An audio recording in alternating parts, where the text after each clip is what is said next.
Cross examination या examination in chief, ये सभी एविडेंस एक्ट के पार्ट हैं। और मदर जो स्टैट्यूट है वो है एविडेंस एक्ट। एविडेंस एक्ट 1872 में बना और जो फ्रेमर इस एक्ट के हैं, आप शायद नाम जानते हो या न जानते हो, मैं उनका नाम बताऊं। मशहूर जूरिस्ट और लेजिस्लेचर जेम्स फिट्जमैन स्टीफन, ये ब्रिटिश लेजिस्लेचर थे और उनको ये दायित्व दिया गया कि इंडियन एविडेंस एक्ट 1872 को ड्राफ्ट करें। और उस आदमी की तारीफ करनी चाहिए कि उन्होंने एक सपना देखा होगा, एक स्वप्न देखा होगा कि कैसा एविडेंस एक्ट बनाया जाए जिसके आधार पर आज से करीब 125 वर्ष से भी पहले ये एक्ट बनी। उसमें टोटल 167 सेक्शंस हैं और वो 167 सेक्शंस आज भी रेलिवेंट है। आज भी हमारी सारी परिस्थितियों को वो कोप अप करती है, उसको कवर करती है। और 167 सेक्शन से ऊपर आज तक कोई बात नहीं हुई है इंडियन जुडिशरी एविडेंस या क्रॉस एग्जामिनेशन चीफ को लेकर। आज का जो वर्कशॉप है, क्योंकि उसमें जो मेन मुद्दा है वह है रेलिवेंट इश्यूज, जो issues, facts in issues and relevant facts. पूरा क्रॉस एग्जामिनेशन और एग्जामिनेशन इन चीफ इसी दो बिंदु पे घूमती है कि what is facts in issue and what is relevant fact. क्योंकि facts in issue relevant fact के आधार पे ही वो डिसाइड होती है। अब रेलिवेंट फैक्ट्स क्या है? ये आर्ट, एक तरह का आर्ट है जो एक लॉयर सिलेक्ट करता है इश्यूज को अचीव करने के लिए। कैसे प्रोसिक्यूशन, अगर हम प्लेंटिफ हैं तो हमें अपने केस को कैसे प्रूफ करना है, जो इश्यूज हैं। Cross examination is inherent quality of a man and which is developed with the passage of time by experience and by your devotions. Now, when you make a cross to a witness, you should be vigilant what you are going to put, what the witness is, and you can also assail his character, you are also assail his background, and you can put your case. Even a witness is coming to the witness box, only producing some documents. Once the witness comes in, you are right to put all the questions. And secondly, when a person even makes some examination chief and you want to put all the questions relevant to the case, you have to put it. But before you have to go to the cross-exam, because sometimes cross-exam is so fatal to the case, even you demolish your own case by your cross-examination. Now certain qualities which my letter friend also defined, R.K. Sharma, all these facts which are mentioned are correct ones. These are the one of the fundamentals for the cross-examination also. And how to make a cross. Now, when you go and what you mean by cross-examination, when you are putting some persons come, file an affidavit, or comes in with box, you make cross-examination that way. And when you cross-examine, you must be master of your subject.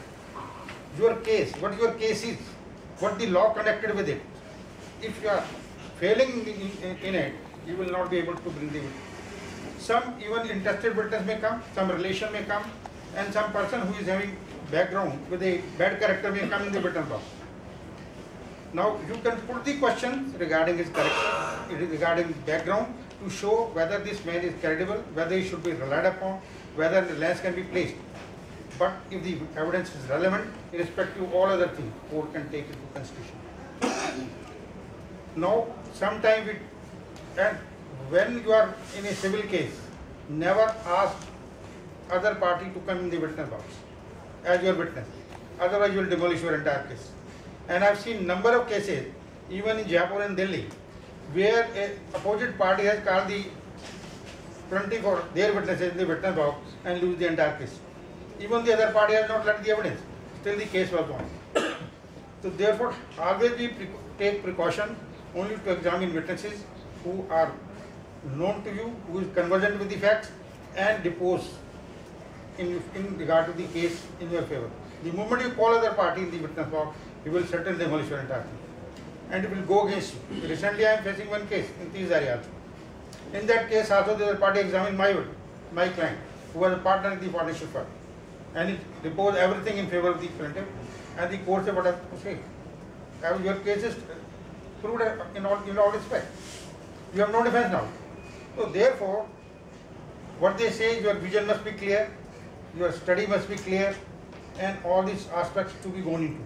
Then other facts which we have to take into consideration. When you go for cross-examination, which is very relevant, and what is the purpose of cross-examination? Number one, to test truthfulness, intelligence, memory and bias, and interest of the witness. If you show the witness has interest in it, and he is not truthful, his testimony can be discarded.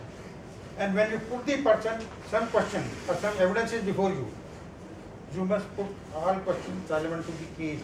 If you leave anything, you don't touch those points, remain and cross-examine, court may assert that testimony is correct. Unchallenged testimony will go against you. This fact has also been taken into account while cross-examining the witness.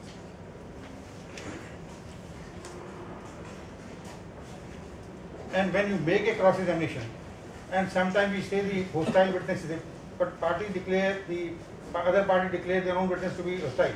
But in entire evidence, there is no word hostile. Nowhere has been defined the word hostile. The witness can be declared to be hostile. You can confront the witness under section 145 and 155 of the Evidence Act.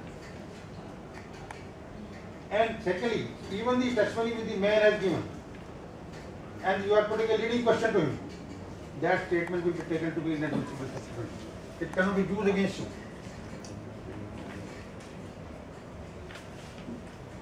Then, so far as other part is concerned, when you are cross-examining the witness, you have to demolish the other case. You have to show the witness who is coming over there. He will not be truthful. He is not a truthful witness. He is telling something false.